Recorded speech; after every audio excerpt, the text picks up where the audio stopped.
Hello guys, अस्सलाम वालेकुम। कैसे हैं आप? उम्मीद है लास्ट वीक आपका बहुत ज़्यादा ज़बरदस्त गुजरा होगा। इंशाअल्लाह अल्हम्दुलिल्लाह सुम्मा अल्हम्दुलिल्लाह गोल्ड 1680 से जब से बाय किया हुआ है और ऊपर की तरफ जाया जा रहा है। इसमें हमारा कोई कमाल नहीं है, ज़्यादा असर जो है वार की वजह से मार्केट प्रेशर में है। आज जो मैं आपसे चीज़ें डिस्कस करूँगा, आज मैं आपसे 5 इम्पोर्टेंट टॉपिक्स के ऊपर बात करने वाला हूँ, जिनकी वजह से गोल्ड के अंदर जो ट्रेड है वो हमें देखनी है। सबसे पहले जो है मैं एक टॉपिक डिस्कशन करना चाहूँगा डोनाल्ड ट्रंप। डोनाल्ड ट्रंप की वजह से ऐसा क्या हो गया कि यूएस जो बाइडन की कराई पे पाना फिर गया, और जो डोनाल्ड ट्रंप ने ऐसा क्या कर दिया जिसकी वजह से डॉलर इंडेक्स एक दफ़ा वापस नीचे की तरफ जाना स्टार्ट हो गया है। इसके अलावा फेयर ऑफ वार, ये डर इन्वेस्टर को तंग कर रहा है, जिसकी वजह से इन्वेस्टर मार्केट के अंदर इन्वेस्टमेंट करने से गुरेज कर रहे हैं, स्पेशली इन यूएस साइड, और जिसकी वजह से डॉलर इंडेक्स दोबारा से नीचे की तरफ जा रहा है। और फेयर ऑफ वार की वजह से जो गोल्ड है वो नीचे नहीं जा पा रहा, तो उसके ऊपर भी मुझे मुकम्मल डिस्कशन करेंगे। रशियन वार, फ्राइडे को भी एक न्यूज़ पॉजिटिव आई, क्यों मार्केट जो है वो ऊपर नहीं जा सकी, उसके पीछे रशियन और यूक्रेनियन वार है, उसके ऊपर भी इंशाल्लाह हम डिटेल से डिस्कस करेंगे। और एंड पे हम बात करेंगे रिसेशन की, चाइना ताइवान वार की, और गोल्ड के आने वाले पूरे वीक का ट्रेडिंग सेटअप की, कि आने वाले वीक में टेक्निकली मार्केट कहाँ से बाय करनी है, कहाँ से सेल करनी है, वीकली क्या सिनेरियो है, मंथली क्या सिनेरियो है, और intraday and short term trading या स्कैल्पिंग के लिए भी मैं आपको आइडिया दूंगा कि कहां से आप बाय और सेल कर सकते हैं। तो टोटल 6 टॉपिक्स के ऊपर हम बात करने वाले हैं। हमारे पास स्पेशल गेस्ट भी मौजूद होंगे, इंशाल्लाह उनसे भी बात करेंगे और जो है वो जानेंगे कि गोल्ड के अंदर आने वाले वीक में कैसे ट्रेड की जा सकती है। तो देर किस बात की, स्टार्ट करते हैं आज के गोल्ड के weekly analysis, very special analysis. So my name is Raheel Nawaz and welcome to forex-ustad.com।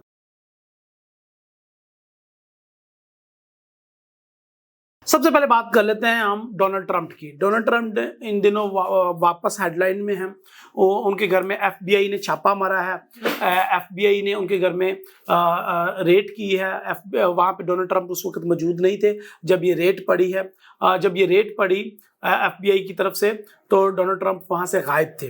लेकिन इसकी वजह से यूएस डॉलर बड़ा प्रेशर में है। इस वाक़े की वजह से डोनाल्ड ट्रंप जो है वो अपनी नफरत अंगेज तकरीरों की वजह से अपने जो फॉलोअर्स हैं उनको भड़का रहे हैं। आपको पता ही होगा, जब 2020 में डोनाल्ड ट्रंप इलेक्शन हारा था तो उसने फौरन उस इलेक्शन के नताइज को मानने से इनकार कर दिया था, और डोनाल्ड ट्रंप ने कहा था कि हम इस इलेक्शन को नहीं मानते, इसमें धांधली हुई है, ये फेयर इलेक्शन नहीं है। फौरन बाद डोनाल्ड ट्रंप ने ऐलान कर दिया था कि हम एहतजाज करेंगे व्हाइट हाउस के बाहर और अलग अलग जगहों पे के बाहर उन्होंने एहतजाज किया। डोनाल्ड ट्रंप की इस हरकत की वजह से डॉलर काफ़ी प्रेशर में था उन दिनों में। अब डोनाल्ड ट्रंप ने क्या किया है, अगेन जब एफबीआई ने उनके घर में छापा मारा है, तो एफबीआई के जिन जिन ऑफिसर्स ने उनके घर छापा मारा है, डोनाल्ड ट्रंप अपने फॉलोअर्स के थ्रू, अपने जो उनकी जो जितनी भी कम्युनिटी है उनको उनके खिलाफ बलगरा रहे हैं, और उन अफसरान को भी हिरासा किया जा रहा है जिन्होंने डोनाल्ड ट्रंप के घर में छापा मारा था। ना सिर्फ उन अफसरान को बल्कि उस जज को भी जिसने डोनाल्ड ट्रंप के खिलाफ वारंट या फिर जो सर्च ऑपरेशन की इजाज़त दी थी वो। तो डोनाल्ड ट्रंप जो है वो इन दिनों बहुत ज़्यादा हेडलाइन बटोर रहा है। डोनाल्ड ट्रंप की ये हरकतें जो हैं जिनकी वजह से वो सुर्खियों पे है।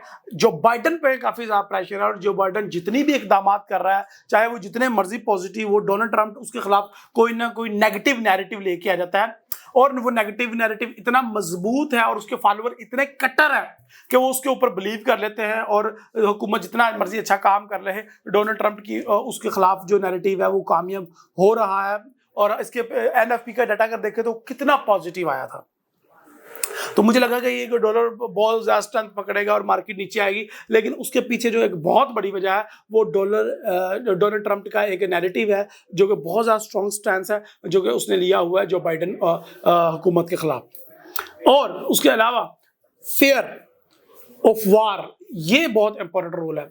इसकी वजह से भी गोल्ड प्रेशर में है और नीचे नहीं जा पा रहा, और इंशाल्लाह मैं आपको दिखाता हूँ कि किस तरीके से जो है वो ये चीज़ें वर्क कर रही हैं। यहाँ पे देखें, कंज्यूमर का सेंटीमेंट जो है वो हमारा पॉजिटिव आया है, ठीक है। 52 50.5 एक्सपेक्टेड था, 51.5 लास्ट था, 55.1 बहुत ज़्यादा स्ट्रॉन्ग है, बहुत ज़्यादा अच्छा पॉजिटिव जो है वो डाटा है। इसके बावजूद हमें सिर्फ 1 घंटे की एक कैंडल मिल सकी है और हमें मार्केट ने आउट कर दिया है। 102 पे जाके मार्केट क्लोज हुई है दोबारा अगेन पॉजिटिव में गोल्ड की, हालांकि डाटा इतना अच्छा है। उसकी वजह क्या थी?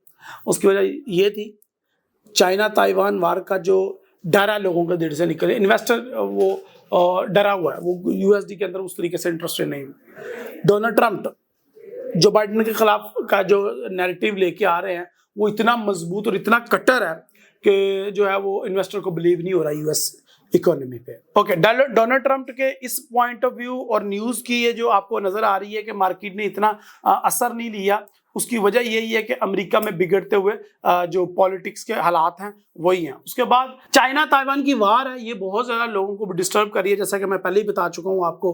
तो डोनाल्ड ट्रंप जो है वो ऐसी पॉलिटिक्स अमेरिका में कर रहे हैं अब जैसा कि अमेरिका की हिस्ट्री में कभी नहीं हुई, तो उसका उनकी इकोनॉमी पे बहुत ज़्यादा बैड असर पड़ेगा। और आने वाले दिनों में आप देखेंगे कि डोनाल्ड ट्रंप की ये जो मामला था ये दिन ब दिन बढ़ते ही जा रहे हैं। चाइना ताइवान ठंडा नहीं होने जा रहा, अमेरिका कुछ नए एक्शन ले रहा है, उसकी वजूहात हैं। प्लस रिसेशन, जितने भी डाटाज आए हैं एनएफपी के बाद हमें लगा था कि यार गोल्ड बड़ा नीचे आएगा, एनएफपी का डाटा बड़ा पॉजिटिव आया, लेकिन वो चार्ट के ऊपर आप देख रहे हैं, ये देखें कि गोल्ड मुसलसल बुलिश मूव कर रहा है। और ये देखें, ये 2 कैंडल ने काफी वाज़ेह कर दिया था कि मार्केट में ऊपर की तरफ जाने में जान नहीं है टेक्निकली, बट फंडामेंटली ऐसा नहीं हुआ।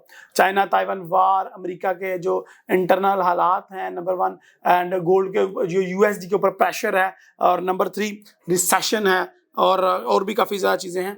एक और इम्पोर्टेंट बड़ी चीज़ है जो मैं आपके साथ शेयर करना चाह रहा था, वो ये है कि यहाँ पे देखें 10 ईयर यील्ड जो है वो नेगेटिव में क्लोज हुआ है। और अगर आप देखें उसको कि ये जो वीकली कैंडल है वो भी एक किस्म की नेगेटिव ही है, और वो इतना वो अपने बुलिश जोन में नहीं है, और उसको 10 ईयर यील्ड को 3% प्लस यहाँ पे होना चाहिए था, लेकिन 10 ईयर यील्ड भी नेगेटिव जोन में, जो कि शो करते हैं कि यूएस इकोनॉमी भी, डॉलर भी जो है वो वीक ही होगा। जो ये दोनों चीज़ें हैं ये प्रूव कर रही हैं कि गोल्ड के अंदर अब जो है वो बाय मोमेंटम है। और एनएफपी का डाटा जो है जिसकी बेस पे हमने ये ट्रेड ली थी, जो आपको शो हो रही है, वो भी उसमें इतना कोई जान नहीं रही।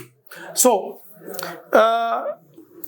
अब हमने देखना है सेंटीमेंट को। तो सेंटीमेंट में हमें ये नज़र आ रहा है कि ज़्यादातर लोग जो है वो बाय साइड में मूव हो रहे हैं। अगर आपको नज़र आए तो मार्केट ने हमारी ये जो बड़ी तगड़ी 1795 की रेजिस्टेंस उसको ब्रेक किया, नीचे आकर उसको कंफर्म किया, और अब मार्केट जो है वो वापस ऊपर जाने के लिए रेडी है। देखें, अभी तक मैंने आपके साथ वो जो नेक्स्ट वीक के फंडामेंटल इवेंट्स शेयर नहीं किए, तो उनके ऊपर बात कर लेते हैं। अगर हम बात करें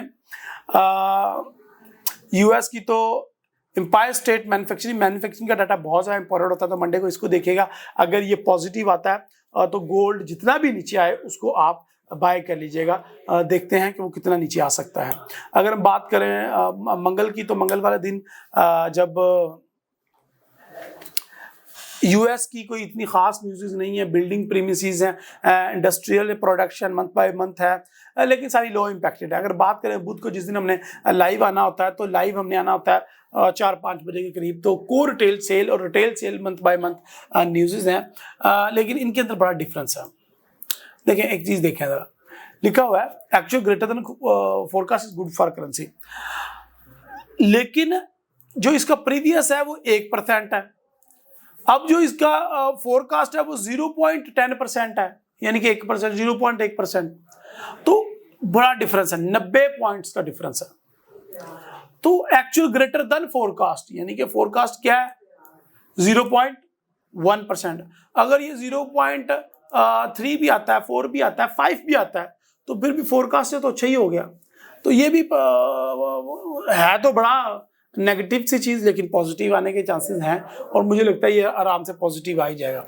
तो ये यूएस के डाटाज के ऊपर आपने नज़र रखनी है, और retail sale, core retail sale, और रात को 11 बजे, मुझे तो लगता है बुध को हमें शाम 3-4 बजे से लेकर रात को 12 बजे तक स्ट्रीम करनी चाहिए, क्योंकि बुध को बहुत इम्पोर्टेंट डाटा है और बुध को डेट आ रही है 17 तारीख और मैं अवेलेबल हूँ इंशाल्लाह।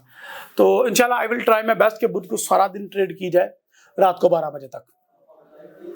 और एफओएमसी की मीटिंग में देखें, अगर ये लोग मोर हॉकिश होते हैं, मोर पॉजिटिव होते हैं तो करेंसी के लिए अच्छा। इसमें ये क्या बातें होंगी इसमें कि कितना रेट हाइक किया जाए, 50 बेसिस पॉइंट या 75 बेसिस पॉइंट, तो इसके रिलेटेड बातें होंगी। तो इसको भी हम लाइव इंशाल्लाह देखेंगे। और इसके अलावा जुमेरात को कोई खास न्यूज़ नहीं है। एफओएमसी की मेंबर्स की स्पीक्स हैं। अगर जुमे की बात की जाए तो रिटेल सेल, ये एयूडी क्या है, यूएसडी की कोई खास न्यूज़ नहीं है। सो ये गोल्ड के अंदर हमें ट्रेडिंग के लिए अच्छी अपॉर्चुनिटी है। बुध वाले दिन को अवॉइड करके हम अच्छी ट्रेड कर सकते हैं।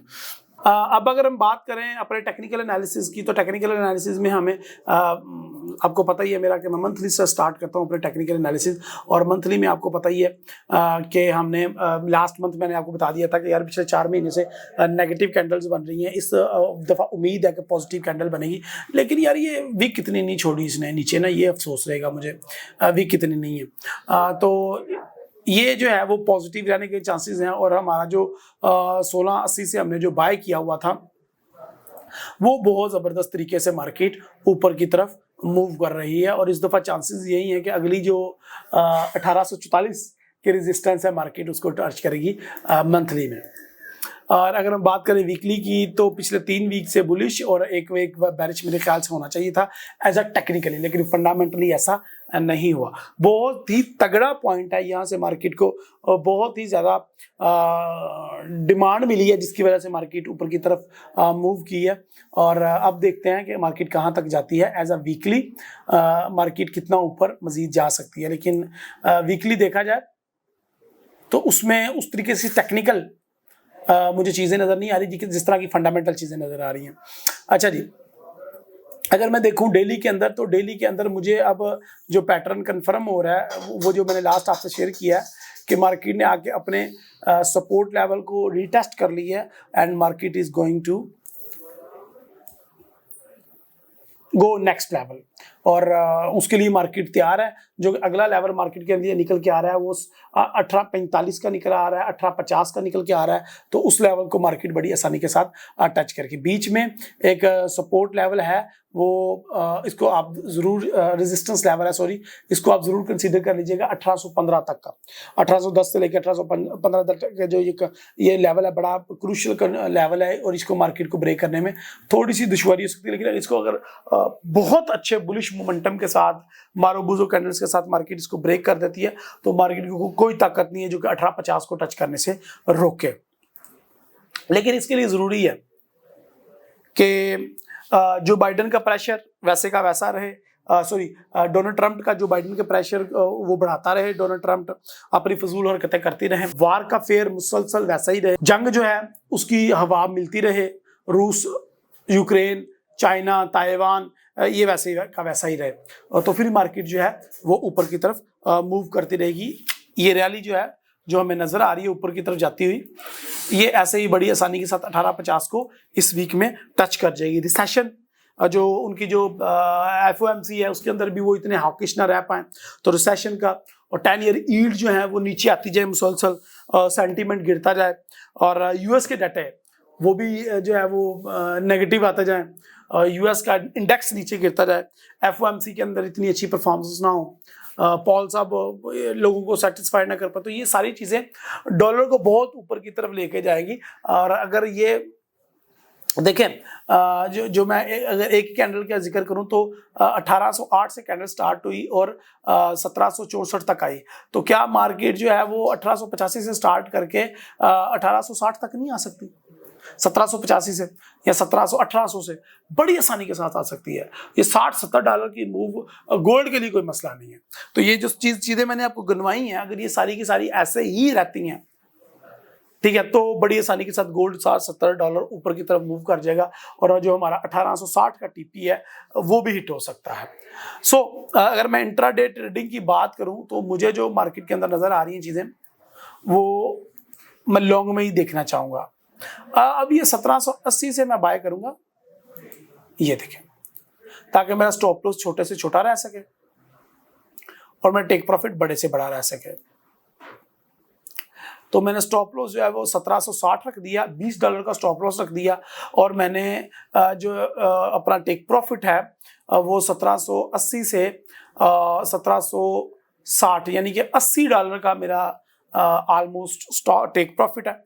और ये रिस्क रिवार्ड जो बन रही है ये तकरीबन 4 गुना ज़्यादा प्रॉफिट आपको आएगा अगर ये ऐसा ही होता है तो। ये लेकिन ये डिपेंड करता है कि आप कितनी अच्छी बाइंग कर लेते हैं। मेरा एक थंब रूल है, मैं अपने स्टूडेंट्स को, अपने क्लाइंट्स को ये सिखाता हूँ, वो ये है कि आपने चीज़ लेके आगे सेल करनी। मंडी में गए, सब्जी ली, मार्केट में सेल करनी है, तो आप इस चीज़ में आपका प्रॉफिट नहीं है कि मंडी से आप चीज़ लेके कितनी महंगी सेल कर लेते हैं, नहीं। इस चीज़ में आपका प्रॉफिट है कि मंडी से कितना सस्ता सामान खरीद लेते हैं। एक जो है वो किन्नू, केला या कोई सब्जी है, वो अगर उसकी प्राइस 100 रुपये चल रही है तो 100 रुपये में ना खरीदें, कोशिश करें कि कोई ऐसी जगह आपको मिल जाए जो 90 रुपये में आपको दे दे। चाहे आप बल्क में खरीदें, कोई 85 रुपीज़ में मिल जाए आपको, तो वो जो 15 रुपये आपने पहले ही बचा लिए, अपने 10 रुपये या 15 रुपये तो पहले ही परचेजिंग के टाइम में बचा लिए। अब क्लाइंट अगर आपको मार्केट में अगर 100 ही देता तो फिर भी आपको प्रॉफिट ही प्रॉफिट है। लेकिन वो ऐसा नहीं होगा, मार्केट आपको 110 120 रुपये, तो वो प्रॉफिट। तो हमें जो प्रॉफिट करना होता है वो हमें ये प्रॉफिट नहीं करना होता कि जितनी जो जो जो जो है वो कितने अच्छे लेवल से नहीं, कितनी चीज सस्ती बाय कर लेते हैं उतना जो है वो हमें फायदा है। तो यहाँ पे भी हमें नजर आ रहा है कि मार्केट जो क्लोज है वो 1801 पे 1802 के करीब हुई है। तो हमें देखना है कि मार्केट कितना पुल बैक करती है, कितना रिट्रेस करती है, मार्केट इसी लेवल को अपने दोबारा टच करे और फिर ऊपर जाए, हमें कोई इतराज नहीं है। और इसको लेवल को टच करने की बड़ी रीजन है। टेक्निकली मैं देखूं तो देखिए मार्केट पहले भी कई दफा, ये देखिए ये इधर, मैं थोड़ा सा पीछे जाऊंगा ना तो बड़ी चीजें निकल आएंगी। ये ले, तो ये बड़ा हिस्टोरिकल लेवल है। ये देखिए मार्केट ने पहले इसको टच किया, फिर यहाँ पे स्टे किया, फिर इसको ऊपर टच किया, फिर 3-4 दिन स्टे किया, फिर अभी इसको टच किया 3-4 दिन। तो ऐसा नहीं कि दोबारा मार्केट इधर नहीं आ सकती, बड़ी आसानी के साथ 1780, 1775, 1790, जहां से बाइंग मिले, जितनी मिले आप उठा लीजिएगा अपने हिसाब से, रिस्क रिवार्ड के हिसाब से, और उसके बाद उसको थोड़ा सा होल्ड करना पड़ेगा सब्र से, और इंशाल्लाह ये आपकी ट्रेड प्रॉफिट में जाएगी। अच्छा, अब हम इंट्राडे ट्रेडर और शॉर्ट टर्म ट्रेडर के लिए बात कर लेते हैं, फिर हम अब्बास भाई की तरफ बढ़ते हैं कि वो क्या कहते हैं मार्केट के बारे में। अच्छा जी, अगर देखें H4 के अंदर तो मार्केट जो है वो अब फंसी हुई है एक जाल के अंदर। ये देखें H4 के अंदर आपको ये चीज वाज़ेह होगी कि मेरी जो एक सपोर्ट है वो 1800 पे है, यानी कि 1798 यानी कि 1800 के करीब, और रेजिस्टेंस और जो सपोर्ट है वो 1885 है। 1885 से 1785 से लेके 1800 तक का एरिया, यानी कि ये $15-20 के अंदर अंदर मेरी एक मेजर एरिया जहां पे मार्केट ज्यादा से ज्यादा स्टे करना पसंद करती है। ऐसा नहीं कि मैं हवाई बातें कर रहा हूँ। ये देखो यहाँ पे स्टे किया मार्केट ने, दूसरा स्टे, तीसरा स्टे, चौथा, पांचवा, और अब मार्केट पिछले पूरे वीक से मार्केट इसी एरिया के अंदर है। $15 के अंदर अंदर मार्केट मूव कर रही है। नहीं यकीन तो अपने चार्ट ओपन करके देख लो। तो H4 हमें बता रहा है कि अब ये जो मार्केट की क्लोजिंग की ये कैंडल है ना, ये हो सकता है ओपन होते ही मार्केट उतनी ही नेगेटिव कैंडल बनाते, तो वो तो निगेट हो गई कैंडल, वो तो नेगेटिव, वो तो रिजेक्शन हो गई है। देखिए यहाँ पे भी रिजेक्शन है, स्पाइक। तो ये ऐसा नहीं मार्केट ओपन हो फौरन से पहले बाई करना शुरू कर दें, वो आपको नुकसान दे दे, नुकसान हो गया आपको। हाँ, हो सकता है मार्केट अगर अल्लाह ना करे चाइना, ताइवान, रूस, यूक्रेन कोई एटमी हमला, और डोनाल्ड ट्रंप का कोई नया पंगा, नया स्कैंडल कोई आ जाता है जो बाइडेन का, हालांकि उम्मीद नहीं है, वो बेचारा इतना बुढ़ा है तो उसका स्कैंडल क्या आना है, बट अगर आ जाता है तो मार्केट ऊपर की तरफ जा भी सकती है। लेकिन माय डियर फ्रेंड, सब्र का फल मीठा होता है। आप जरा वेट करें, मार्केट को दोबारा 1785 की रेंज में आने दें और मार्केट हमें चांस देगी, और 1785 से ले लें, 1775 से ले लें, फिर हम बाय करेंगे। जिस तरह 1680 से बाय किया हुआ है, इंशाल्लाह ये भी मार्केट हमें मौका देगी। और अगर हम बात करें आर्ली कैंडल की, अच्छा ये देखिए चार्ट मेरा बिल्कुल नेक्ड है, इसमें कुछ भी नहीं है, ना मूविंग एवरेज, ना RSI, ना फैबो, कुछ भी नहीं है। अगर आप फैबो भी ड्रा कर लोगे इधर से उधर से तो आपको पता चल जाएगा कि कितना रिट्रेस मार्केट ने करना है। तो वो ये इतना 1780 के करीब ये ना 60% उसका रिट्रेसमेंट बनता है, जो कि उसने लेना ही लेना होता है।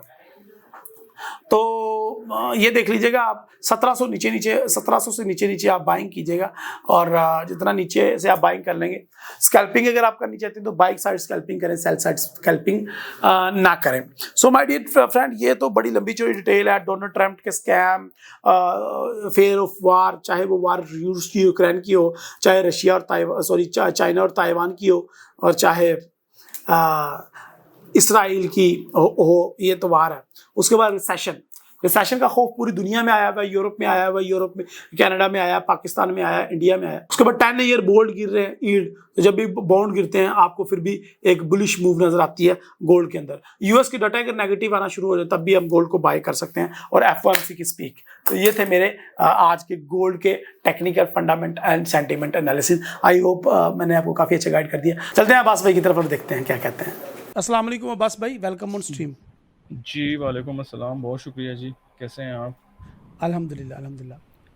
अब्बास भाई, लास्ट वीक गोल्ड काफ़ी प्रेशर में था और उस तरीके से नीचे नहीं आ सका जिस तरीके से हम सोच रहे थे। जी बिल्कुल ऐसा ही है। लास्ट वीक की जो शुरू के 2-3 दिन हैं, आपको पता ही है कि वो ताइवान के क्राइसिस को लेके थोड़ी सी वहाँ टेंस सिचुएशन थी। ठीक हो गया, और जो कि अभी भी है। ठीक हो स्टिल गया। है। हाँ स्टिल। मैं कल ही, आपको पता है ना, ट्विटर के ऊपर जो वो ज़ीरो हेज की आईडी है ना, वो बड़ी अच्छी और अंदर की खबरें लेके आता है। तो वो बता रहा है कि यूएस जो है ना, वो अपने जो नेवल वॉरशिप्स है ना, वो ताइवान ट्रेड में से गुजारने का ना उसने प्लान किया है। ठीक है, जो कि ये अगले 1 से 2 हफ्ते में ये एक्टिविटी होनी है। अब ये एक प्लान है, इसके ऊपर चाइनीज़ का रिएक्शन क्या होगा, और वो गुजरते हैं तो वो आया वहाँ से सेफ़ एंड साउंड गुजर जाते हैं, कोई सिचुएशन में एस्केलेशन नहीं होती, तो फिर तो नॉर्मल है। बट उनके गुजरने से पहले अगर कोई इसके ऊपर स्टेटमेंट्स इशू होना शुरू हो जाती हैं, ठीक है, चाइनीज़ कोई अपना कंसर्न बयान करते हैं कि ना आएँ, या अगर हम ये करेंगे तो अल्टीमेटली इसका इम्पैक्ट जो है वो सेंटीमेंट पे होता है, और गोल्ड जो है ना वो हाईली लिंक्ड होता है सेंटीमेंट के साथ। ठीक हो ऐसे गया, ये ही है। हमने लास्ट वीक भी देखा है। ठीक है, कि ऐसा हुआ है। और अगर हम, ये तो चलो वो सेंटीमेंट को लेके है ना, हम अगर ज़रा फाइनेंशियल आउटलुक के ऊपर देख लें तो हमें मालूम है कि हम ना डॉलर को बहुत कीनली देखते हैं। तो डॉलर का जो इम्पोर्टेंट डाटा है वो वेंसडे को रिटेल सेल्स है, फिर उसी दिन ही एफओएमसी के मिनट्स हैं। ठीक है, और फिर आगे थर्सडे को मैन्युफैक्चरिंग इंडेक्स है, और उसके अलावा कुछ मेंबर स्पीच कर रहे हैं। तो ये भी काफ़ी इम्पोर्टेंट है, बिकॉज जो कंज्यूमर की हेल्थ है उसकी जो इनसाइड पिक्चर है वो इन चीज़ों से मिलती है। तो अब अगर ये चीज़ें पॉजिटिव होती हैं, मतलब फ़िलहाल तो इनमें कॉन्ट्रैक्शन एक्सपेक्ट की जा रही है। देखें कि लास्ट टाइम ये 1.0 आया था, तो अब भी ये एक्सपेक्ट ही 0.1 कर रहे हैं। ठीक है, मतलब ये 80 डिग्री आउट है। ठीक है, और अगर ये इससे भी कम आता है तो इसका फिर जो है ना वो बेनिफिट गोल्ड को होगा और डॉलर के ऊपर प्रेशर होगा। बट अगर ये इन एक्सपेक्टेशंस को बीट करता है तो उसका मतलब है कि सेंटीमेंट कदरे पॉजिटिव है, चीज़ें कदरे बेहतर जा रही हैं, तो वो फिर डॉलर दोबारा जो है ना वो प्रेशर में ग्राउंड आ पकड़ जाएगा और सकता है जी। गोल्ड के अंदर बाय मूव दूसरा, देखने हम को अगर आप मिलेगा। देखें हम्म तो अभी थोड़ी देर पहले मैं सीओटी रिपोर्ट भी देख रहा था। ठीक है, तो उसमें जो है ना लास्ट 2 वीक से गोल्ड के अंदर, ठीक है, वो क्या हो रहा है, लॉन्ग्स ऐड हो रहे हैं। ठीक हो गया, बाहर आ और जो रहे हैं, ठीक है। शॉर्ट्स हैं, नहीं, लॉन्ग्स ऐड हो रहे हैं, मींस के बाइंग बाइंग हो रही है। ठीक हो गया, और जो शॉर्ट्स हैं ना वो क्लोज हो रहे हैं, यानी कि जिन लोगों ने गोल्ड को शॉर्ट किया हुआ था ना, उन लोगों ने अपनी पोजीशंस काफ़ी बड़ी तादाद में लिक्विडेट की हैं, ख़त्म की हैं। तो उसका भी प्रेशर जो है ना वो हमें गोल्ड में बाइंग की शेप में नज़र आता है। बट अगर हम थोड़ा सा अब यहाँ ना थोड़ी 1 मिनट के लिए डिटेल में देख लेते हैं, ये लास्ट 5 डेज़ का, मतलब पिछले पूरे वीक का ये चार्ट है। ठीक हो गया, अब अगर आप देखें ना तो ये पहले 2 दिन है। ठीक हो गया, ये मेरी स्क्रीन नज़र आ रही है ना? जी जी, नज़र आ रही है, बिल्कुल हम अब देख इसमें पा आप रहे हैं। देखें कि देखें गोल्ड ऊपर गया, यहाँ से फिर और ऊपर आया। ठीक हो गया, अब इसमें एक चीज़ तो बड़ी क्लियर नज़र आ रही है कि यार ये बाइंग है, लेकिन इसमें वॉल्यूम नहीं है।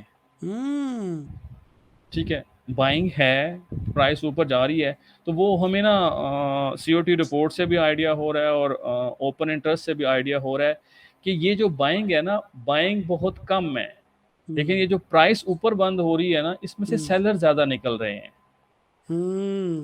ठीक हो गया, सो अगर हम यहाँ एक बायस क्रिएट करें कि भाई क्या ये वाकई तगड़ी बाइंग है, तो हम इसको तगड़ी बाइंग नहीं कह सकते। तगड़ी बाइंग के लिए ज़रूरी है आपको इस तरह के वॉल्यूम मिलना शुरू हो जाए। अच्छा, दूसरा जब हम आगे आते हैं 2 दिन में, ये जो वेंसडे थर्सडे है, तो इसमें गोल्ड को थोड़ा नीचे आके क्लोज हो रहा है, ठीक हो गया, और इसके अंदर हमें बीरिश वॉल्यूम भी नज़र आ रहा है, ठीक है। अब ये फ्राइडे वाले दिन गोल्ड 1800 से अबव क्लोज हुआ है, तो अब फिर वॉल्यूम कम हो गया है। वॉल्यूम मुसलसल कम होता जा रहा है। मतलब जब प्राइस ऊपर बंद हो रही है ना, तो उसमें क्या है कि कुछ लोगों ने ना, जब ये एक डाउन मूव बनी थी ना, तो वो पुल बैक पे गोल्ड को शॉर्ट समझ रहे थे, ठीक हो गया।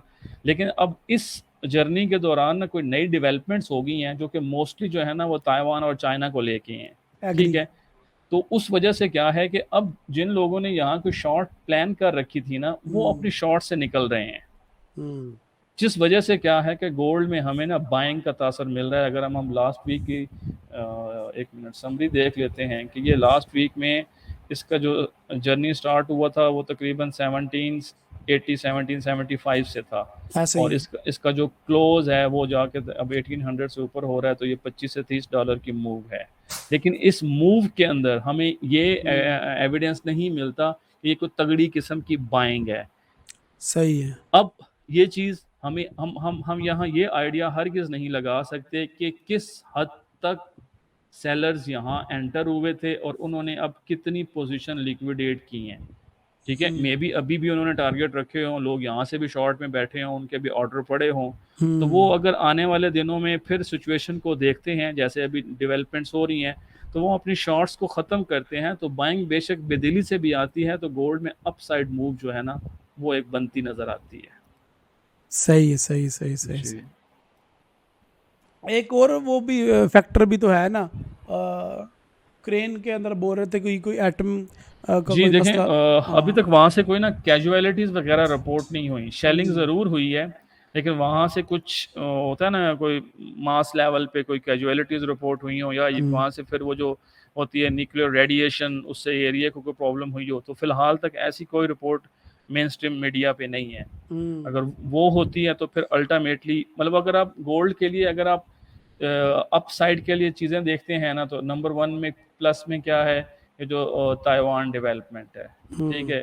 नंबर 2 में क्या है, यूक्रेन रशिया वार में कोई नई चीज़ आ जाती है, ठीक हो गया। अब नंबर 3 में क्या होता है कि जो यूएस का डाटा है वो मिस होना शुरू हो जाए, नंबर 1। नंबर 2, जो फेडरल रिजर्व के मेंबर्स हैं वो बात करें कि यार हम जो रेट हाइक होगा हम 50 पॉइंट बेसिस करेंगे, क्योंकि हमें इन्फ्लेशन नीचे नज़र आ रही है, तो ये भी गोल्ड को सपोर्टिव है, क्योंकि डॉलर अपने हाइकिंग साइकिल से पीछे हो रहा है या उसका हाइकिंग साइकिल मेच्योर हो रहा है। तो ये वो चीज़ें हैं कि जो गोल्ड को प्लस में देखती हैं।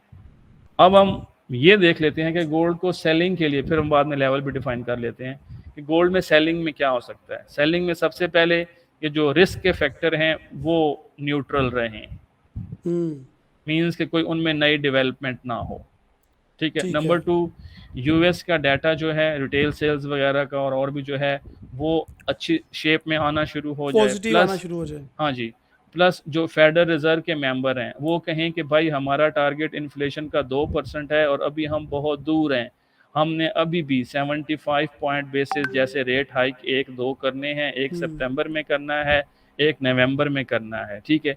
अगर अब ये बात करते हैं, इस बात को इंडोर्स करने के लिए आपको यूएस के 10 ईयर यील्ड्स को देखना पड़ेगा, क्योंकि जब इस किस्म की बात होती है तो इसकी कंफर्मेशन जो है वो यूएस 10 ईयर यील्ड्स करते हैं। अगर वो उसमें एक स्ट्रेंथ नज़र आती है तो अल्टीमेटली उसको डॉलर इंडेक्स फॉलो करेगा, और डॉलर इंडेक्स फॉलो करेगा तो उसका गोल्ड के ऊपर प्रेशर आ सकता है, तो फिर गोल्ड जो है वो सेलिंग में जा सकता है। लेकिन अभी तो डॉलर इंडेक्स जो 10 ईयर यील्ड भी है वो भी हमें प्रेशर में नज़र आ रहे हैं और नेगेटिव नज़र आ रहे हैं। जी हाँ, यही तो चीज़ है ना। देखें, जब 10 ईयर यील्ड नीचे आ रही है ना, तो उसका फिर इम्पैक्ट लामहला गोल्ड की जो है वो बाइंग के नज़र आता है, क्योंकि 10 ईयर यील्ड्स का नीचे आना है तो उसका मतलब है कि जो डॉलर इंडेक्स है उसके भी प्रेशर है, वो भी फिर नीचे आएगा।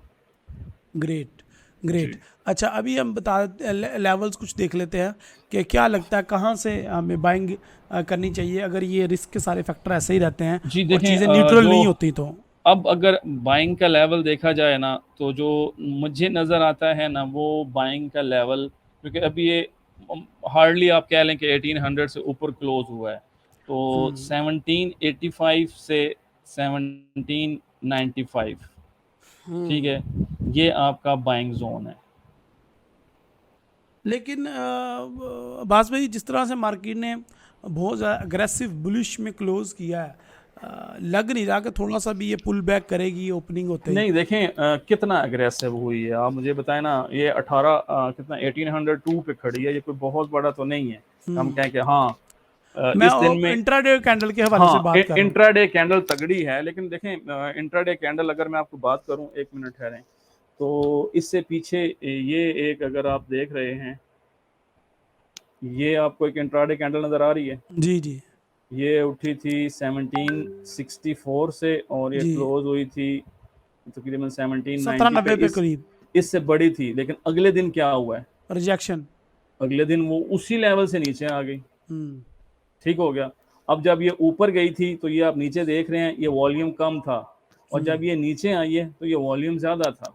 हम्म ठीक है, तो आप वो ये नहीं कह सकते कि ये बहुत बुरी, हाँ कैंडल तगड़ी है, ये थोड़ी ऊपर जाके ये पुल बैक देती है, क्योंकि अब अगर आप 1800 से बाय में बैठ जाते हैं, आपको अच्छी तरह से आइडिया है कि यार गोल्ड जो है ना ये रिवर्स भी करता है और इसके पुल बैक भी बड़े डीप और तगड़े होते हैं। ऐसा तो ही उस है। सूरत में फिर देखे ना आपके जो फॉलोअर्स हैं उनका जो स्टॉप लॉस का लेवल है ना वो बहुत बढ़ जाएगा। स्टॉप लॉस भी बढ़ जाएगा, रिस्की ट्रेड हो जाएगी हाँ, बहुत तो ज़्यादा। फिर बेहतर है ना कि हम उन्हें वो टिप दें कि जो उनके लिए सेफ हो। ठीक है, बजाय इसके कि क्योंकि ये भी होता है ना हमारे फॉलोअर्स का कि वो बस आपने अगर कह दिया बाय तो वो हो सकता है पता नहीं किस साइज से बाय ले लें, हमें तो बाद में बताते हैं ना कि जब ऐसा ही अकाउंट खत्म होने वाला होता है। ठीक है, ऐसा ही है। तो पहले तो वो नहीं बताएंगे कि हमने क्या कर दिया है, वो फिर हाँ, बताते हैं कि जी हुण अकाउंट जड़ा है ना $70 से आ गया ने, हुण दसो की करिए। हूँ दसो की करना है। अकाउंट पाटन ते आ गया है। हाँ, फिर इसके लिए ज़रूरी है ना कि हम थोड़े मोहतात किस्म की रेंज बता दें, ताकि जो है अच्छा, वो। ये तो हमारे पास रेंज आ गई 85 टू 95 से हम बाइंग में बैठ जाएं, आप ये कह रहे हैं। अच्छा, मुझे ये बताएं अब कि कितना, कहाँ तक आपको लग रहा है कि गोल्ड के देखें अंदर। अभी जो हर्डल है ना आगे, वो अगर हम देखें ना तो वो ये वाला एरिया है जो 1830 के अराउंड में बनता है, ये वाला पर्टिकुलर एरिया। ठीक है। ठीक है, अब देखना ये है कि ये नेक्स्ट वीक में इसको किस हिसाब से ब्रेक करता है। हम्म ठीक है, अब अगर ये पावर के साथ ब्रेक करता है और यहाँ नीचे हमें वॉल्यूम भी नज़र आता है, ठीक है, फिर तो हम कह लेंगे कि यार इसमें वाकई बायर्स आ गए हैं। लेकिन अगर ये फिर एक फॉर एग्जांपल अगले दिन ये यहाँ आता है और यहाँ पर वॉल्यूम और कम हो जाता है, तो इसका मतलब क्या होगा कि अभी भी बायर्स का इंटरेस्ट नहीं है, लेकिन सेलर्स पैनिक में आ गए हैं ड्यू टू सम रीजन, वो कुछ चीज़ों को देख रहे हैं।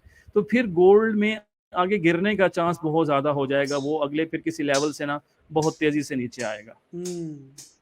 ठीक है ठीक है ठीक है ठीक है। अगर वो चीज़ें रिस्क फैक्टर कम होते हैं, चीज़ें नेचुरल होती हैं, डायलॉग अच्छे आते हैं, तो देखिए आपको वो तो लगे अब देखना जियो पॉलिटिक्स ऐसी चीज़ है ना कि उसमें किसी वक्त भी कोई डेवलपमेंट हो सकती है। कुछ प्रिडिक्ट भी नहीं किया जा सकता उसके हाँ, बारे उसको में। आप नहीं कह सकते, मतलब हम अभी डिस्कशन कर रहे हैं कल के दिन में जो बाइडन का और जो चाइनीज़ प्रेसिडेंट है जी, उनका आपस में मुआहदा हो जाता है ताइवान के इशू को, वो कहते हैं कि ठीक है हम इसको ऑन द टेबल बैठ के डिस्कस कर लेंगे, और हम जो हमारे आर्म फोर्सेस डिप्लॉयड हैं हम उन्हें वापस बुला लेते हैं, तो अल्टीमेटली फिर वो चीज़ें रिवर्स हो जाती हैं। ठीक है ठीक है ठीक है। अच्छा, वैसे जितनी तेज़ी से गोल्ड ऊपर गया है, जी उतनी तेज़ी से वो वापस भी तो नीचे आ सकता है ना। बिल्कुल आ सकता है, लेकिन देखिए मैं आपको पहले बताऊँ ना, जो तेज़ी है ना हमें उसके लिए ना एविडेंस देखना पड़ता है। अब जो एविडेंस मतलब देखें, एक तो चार्ट है ना, चार्ट के बाद जो बैक एंड पे एविडेंस है, सीओटी रिपोर्ट है, ओपन इंटरेस्ट है, ये अभी इस बुलिश फैक्टर को कंफर्म नहीं कर रहे। ठीक है, क्योंकि ये वो एविडेंस है कि जो रिटन शेप में है, मतलब इसको आप और मैं ये नहीं कह सकते कि ये गलत है, ये तो एक रियल पोजीशंस के ऊपर डाटा होता है। ठीक हो गया। फिर अगर हम लास्ट वीक में ये देखें ना कि डॉलर इंडेक्स ने क्या किया है, तो हमें डॉलर इंडेक्स में ठीक ठाक किस्म की एक डाउन मूव नजर आई है। बहुत ज़्यादा ठीक ठाक। ठीक हो गया। इसके मुकाबले में इस तरह गोल्ड में अपसाइड मूव नहीं बनी, ऐसा ही है। और बनी होती तो फिर गोल्ड में कोई बाइंग का एविडेंस भी होता। अभी जो है ना बाइंग बहुत कम है, मतलब मैं अभी उस सीओटी रिपोर्ट देख रहा था ना, तो वहां पर कोई 370 कॉन्ट्रैक्ट पॉजिटिव हैं और कोई 14,000 कॉन्ट्रैक्ट नेगेटिव के जो है सेल के वो क्लोज हुए हैं। तो इसका मतलब है कि इनका ज़्यादा इम्पैक्ट है बजाय इनके इम्पैक्ट को, क्योंकि अभी भी लोग जो है ना वो बड़ी एहतियात के साथ इसको बाय कर रहे हैं, क्योंकि उन्हें डाउट है कि यार कुछ ऐसे फैक्टर्स हैं जो गोल्ड को डाउन भी कर सकते हैं। बट पिछले डाटे को देखते हुए, करंट सेंटीमेंट को देखते हुए, हमें नेक्स्ट वीक जो हम कॉल कहें ना कि यार अब सम अप कैसे करते हैं, तो गोल्ड के अंदर हमें अब बाय देखना पड़ेगा। ठीक हो अच्छा, गया। एक वेबसाइट है माई एफ एक्स बुक प्रो, ठीक है, उस पर मैं देख रहा हूँ कि 61% लोग अभी भी शॉर्ट में बैठे हुए हैं, तकरीबन 21,000 लॉट्स के साथ, ठीक है, और सिर्फ 39% लोग जो हैं वो लॉन्ग में बैठे हैं, वो भी 12,000 पोजीशंस के साथ, ठीक है। तो ये डाटा को इतना ऑथेंटिक तो नहीं होता, देखें ये तो एक वेबसाइट है ना, आप उस वेबसाइट ने डाटा कहाँ से लिया है हम कुछ कह नहीं सकते, लेकिन जो चीज़ हमें गोल्ड के प्राइस सेक्शन में नज़र आ रही है ना, तो उसमें हमें वाकई पता लग रहा है कि गोल्ड के अंदर पिछले दिनों में ना, मतलब हमने भी लास्ट वीक में गोल्ड को शॉर्ट करने के लिए वैसी बात नहीं की थी, लॉजिक के ऊपर बात की थी, ठीक है। अब वो लॉजिक निगेट होती नज़र आती है, क्यों? क्योंकि जो ताइवान क्राइसिस की डेवलपमेंट है ये बिल्कुल नई है, ठीक है। लेकिन वो जो लास्ट वीक में तो थी ना, मुझे ये बताएं एनएफपी का डाटा इतना पॉजिटिव आया, उसके बाद ऐसा क्या हुआ कि वो एनएफपी के डाटा का असर जो है वो वेस्ट हो गया? देखें एनएफपी जो है ना वो एक फैक्टर है एम्प्लॉयमेंट का, यूएस की मार्केट का, ठीक हो गया, हाँ। सिर्फ एक इंडिकेटर है।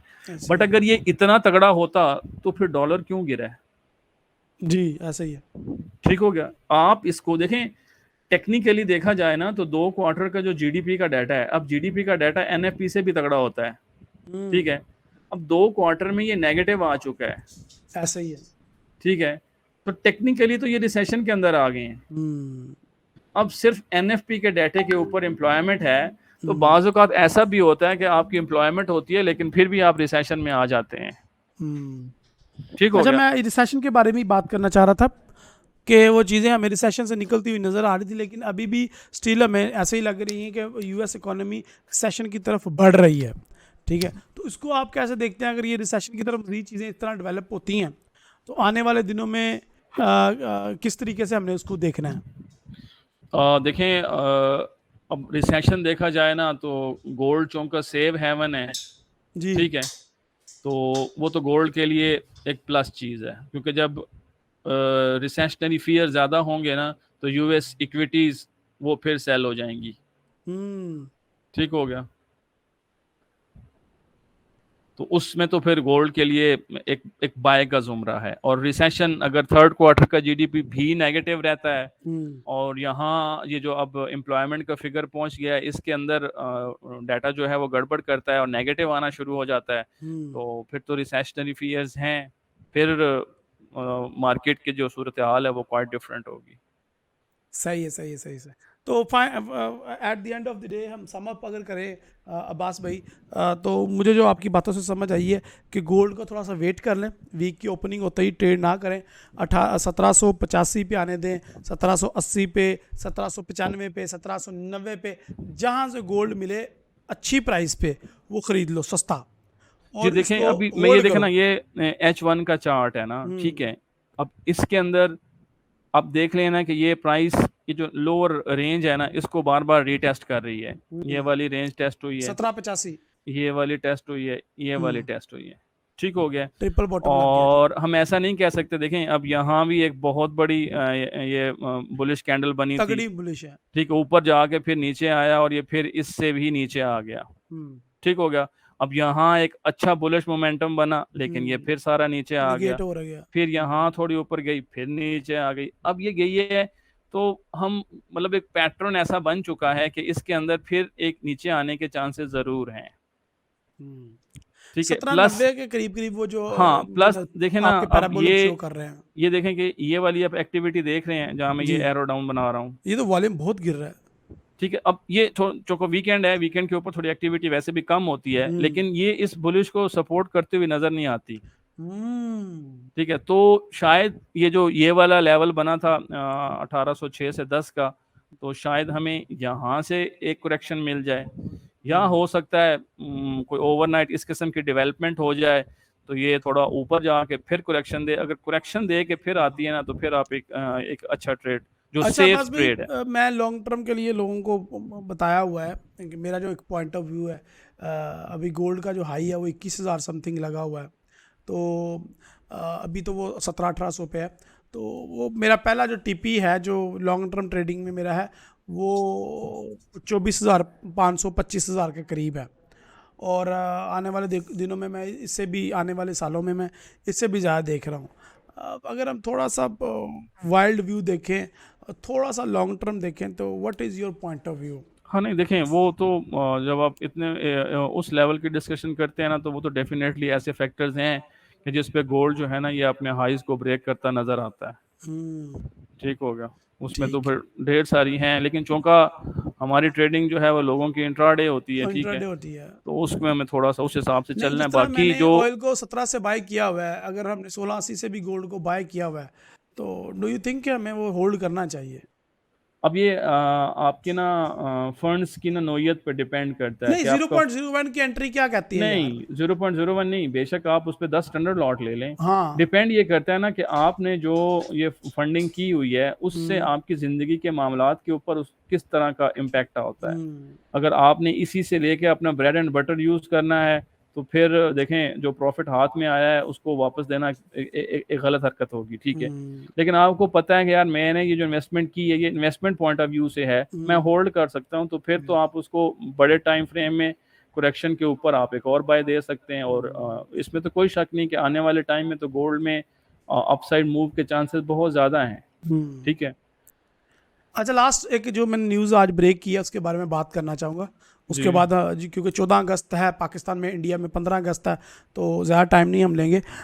डोनाल्ड ट्रंप ने जो महाज खड़ा किया हुआ है जो बाइडन के ख़िलाफ़, एक न्यूज़ मैंने आज अपने ऑडियंस में इसी वीडियो के अंदर शेयर किया बड़ी डिटेल के साथ, जिसमें FBI ने उनके घर में छापा मारा। और अब डोनाल्ड ट्रंप की जितनी भी लॉबी है, जितने भी लोग हैं, वो ना सिर्फ FBI के उनके अफसरान को, बल्कि उस जज को भी जो है वो हिरासा कर रहे हैं जिसने वो ऑर्डर दिए थे। इसका क्या इम्पैक्ट देख रहे हैं US इकॉनमी पे? और आने वाले दिनों में जिस तरह पाकिस्तानी पॉलिटिक्स के हालात बड़े गंदे हैं, मुझे तो जो US इकॉनमी के हालात भी और उसकी पॉलिटिक्स बड़ी गंदी नज़र आ रही है आने वाले दिनों में। आपका क्या पॉइंट ऑफ व्यू इसके बारे में?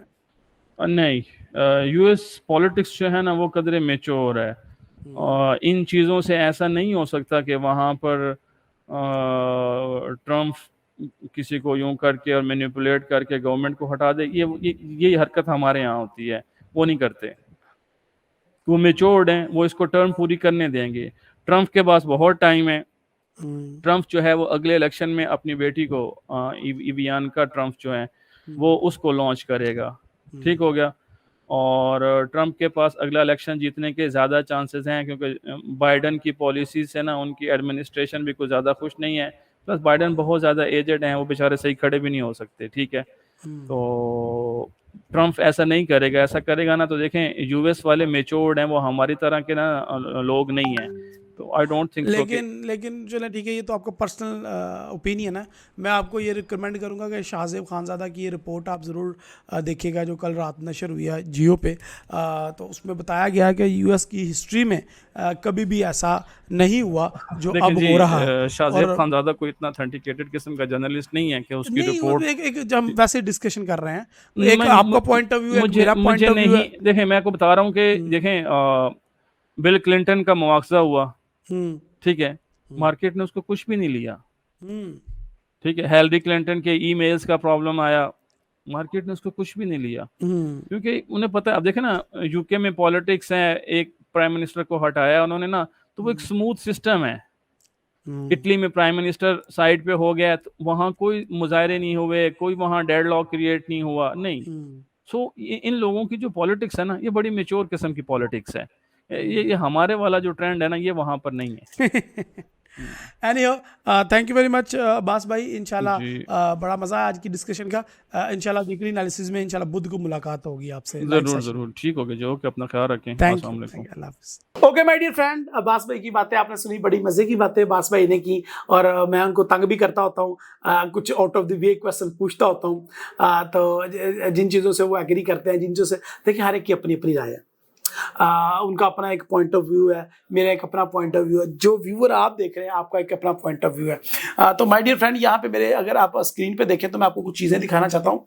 अगर आपका कोई पॉइंट ऑफ व्यू है तो यार ये देखो, हमारा फॉरेक्स का ग्रुप है, फॉरेक्स उस्ताद का, इसके अंदर आके आप लाजमी अपने पॉइंट ऑफ व्यू पोस्ट किया करो। और अगर आप मेरी लाइव स्ट्रीम को एंजॉय करना चाहते हो तो रहीम नवाज का ये पेज और फॉरेक्स उस्ताद का ये वाला पेज आप लाजमी फॉलो कर लें।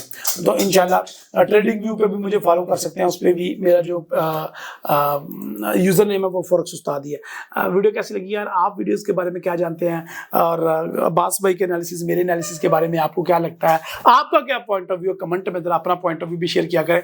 और इतनी लंबी वीडियो बनाते हैं, इतनी मेहनत होती है यार, लाइक ठोका करें और कम से कम एक बंदे के साथ या एक ग्रुप के अंदर इस वीडियो को जरूर शेयर किया करें। हो सकता है शेयर करने के बाद स्क्रीनशॉट बना के मुझे व्हाट्सएप कर दें।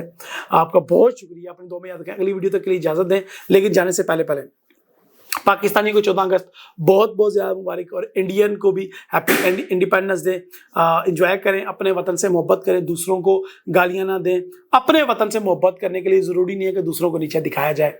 सो दोनों को ही हैप्पी इंडिपेंडेंस डे, खुश रहें, खुश रखें। अगली वीडियो तक के लिए इजाज़त दें। अल्लाह हाफिज़, अस्सलाम वालेकुम।